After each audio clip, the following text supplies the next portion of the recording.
Thank you, everyone. You may be seated. We're back on the record in case 530885, State of Ohio versus Anthony Sowell. We have Mr. Sowell on the witness stand at this time, ladies and gentlemen.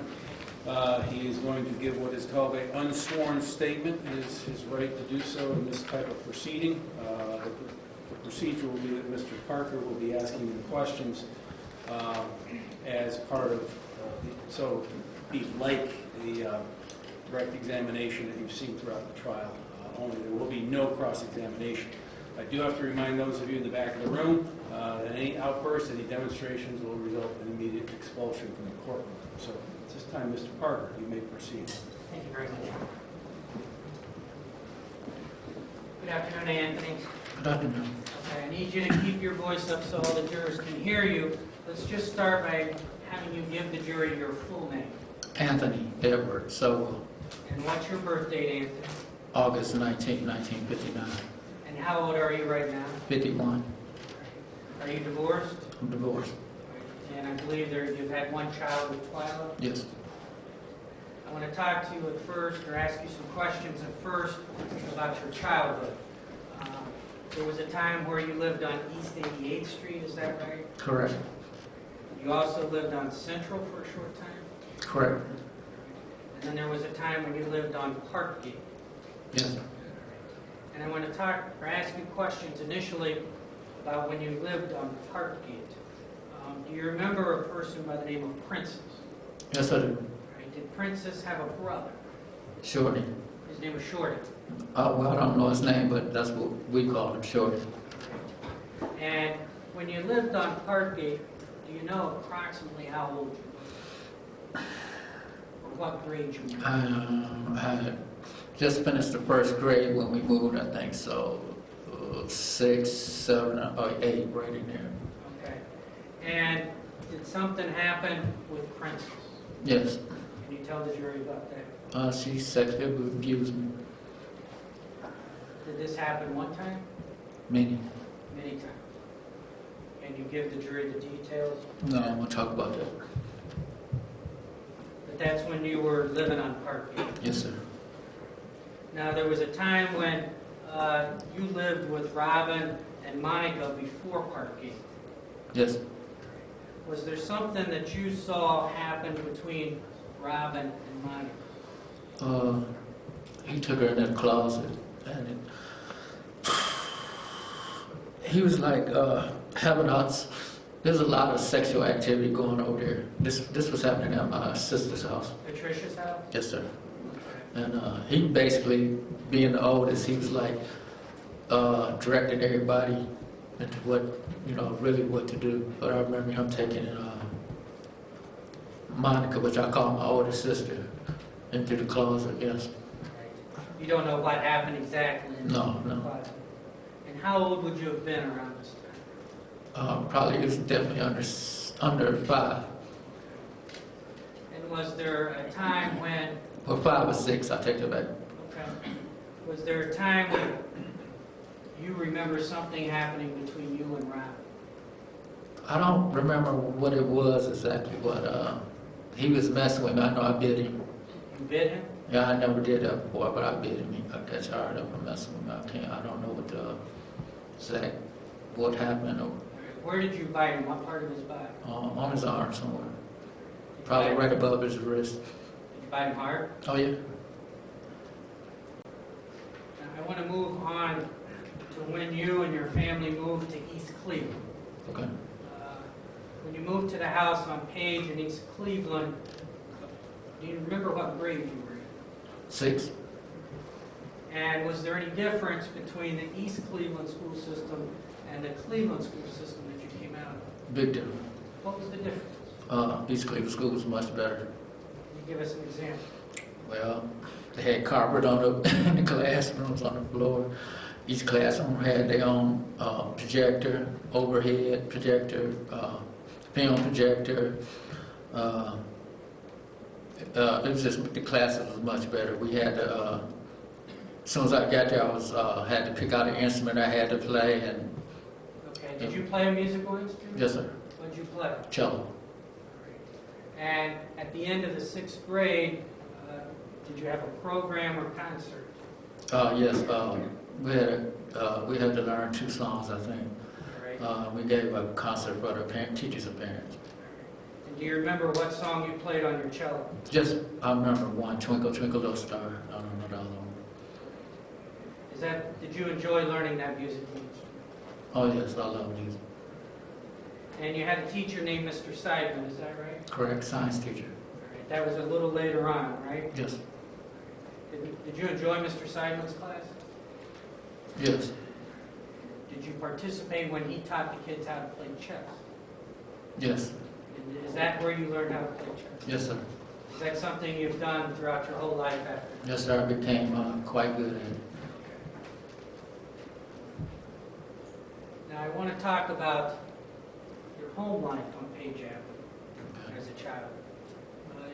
You obviously know Ramona and Leona, correct? Correct, You saw their testimony yes, over the last week or so.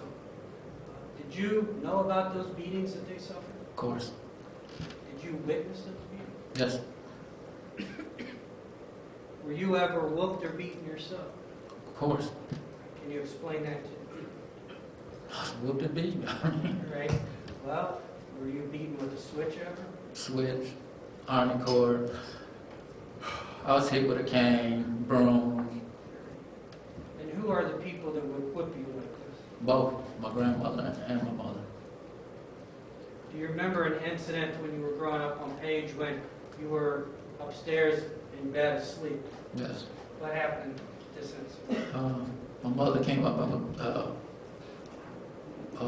started whooping me while I was asleep. What was she using to whip you? I think it was extension cord that time. The house on Page, was there a lot of yelling and screaming that took place? Every day, all the time. Explain that as best you can. It's just constant yelling and screaming. I mean, they argued over money. They argued over the kids getting treated different. It was just constant, all day. Or they was yelling at the kids, or there was always something going on. There was like a war in there, It's like a war. like a war. When you were growing up in that house, did you feel like you got any nurturing from your mother? That didn't go down. That didn't go down? Mm-mm. What do you mean? Didn't go down. That's why still today, like when my sister and the kids get together, I cannot actually, when they go to holding hands and stuff, I can't do it. Physically, I can't do it. You ever hugged your sister, Tracy? No. That's not the way you are, right? You love her, don't you? Yes. Just never hugged. Did it get to a point, Anthony, where you wanted to get out of that house? Yes. Why did you want to get out of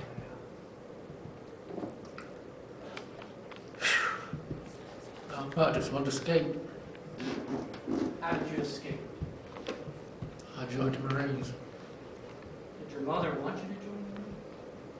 She didn't. She argued against it, but she ended up signing the papers because it was going to happen anyway. I was going to turn 18 in August that year. I finished school when I was 17, so I was going to. I enlisted in the Marines. I started off early that year. Actually signed up with the Army. I was enlisted with the Army at first. Early that year, around February or March, I started. After the recruiter came to our school, and I got him, called him, and he came out and started talking to me and talking to my parents. And I initially took my entrance test with the United States Army. Why didn't you join the Army? Because I heard the Marines were tougher. It was Why better. did you want to go to the tough one? Because I had a point to prove. What are you going to prove? That I can do it, that I can, that I wasn't, I was constantly called, put down and stuff, so Were you picked on in school? sometimes. Why would kids pick on you? Because I was quiet and, all to myself sometimes. I just wasn't used to really associating with a lot of other kids and stuff, so.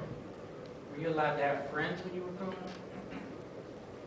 Well, When we got to East Cleveland, yes. Okay. Before East Cleveland? No, So you joined the Marines to prove a point. yes. Who were you going to prove it to? My mother, So you in fact joined the Marines. yes, And you did very well in boot camp, right? yes, You got the honor that Mr. Vanston talked about, is that right? yes. And you met a woman that became very special to you in the Marine Corps? My wife, Your wife. yes. What was your wife's name? Kim, Yvette Lawson, And where did you meet Kim? Okinawa, Japan. When you were serving in the Marines? Yes, sir. Was she a Marine also? Yes, sir, she was. So you met Kim in Japan and you ended up marrying her, is that right? Yes, sir. Where did you two get married? North Carolina, New Bern, North Carolina, And you loved her, didn't you? of course. How Still would you- do, Still do. yes. How would you describe your relationship with your wife, Kim? It was good. It was good? It was good. It's the best time I had in my life.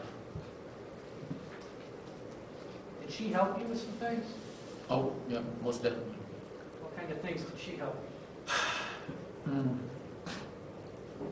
Well, she understood me better or can handle me better than anybody I ever seen. I don't know, we just had that connection. Well, I had already talked about my childhood with her, not the abuse and stuff, but a lot of things. I just let her know I had come up with a bad child. I had a bad childhood. And after we got married, I had some issues that she helped me along with. Could you be affectionate with her? I can be affectionate with her, but she was one of those really touchy kind of females. And I can just remember one time when I don't know, I think we were sitting on the couch and I think she put her arm around me or something. Almost got violent. I didn't like her touching me like that. She helped you with that over the years. Yes, Now, you were still in the Marine Corps when she left the Marine Corps before you, is that right? I think she might have left after me. Okay. But there was a point in time when the two of you were divorced. Yes. She went 1985. back to her hometown in California, as far as you know. She was already in California. She was already there. Yes. Now, there was an incident while you were in North Carolina, and I believe you were married to Kim at this point, where you were in an accident involving your car. Do you remember that? Yes. Tell us about that. Well, as a matter of fact, it was the night my mom was coming down. My sister and my daughter had been down visiting me, and my mom was on the way to come down that night. And some friends of mine, a friend of mine, another Marine, was being transferred to Washington, D.C. the next day. And so him and his wife was having a going away party. And because my mom was coming, Kim had to stay home. Plus, my daughter and my sister was there too. My sister was only 16, so.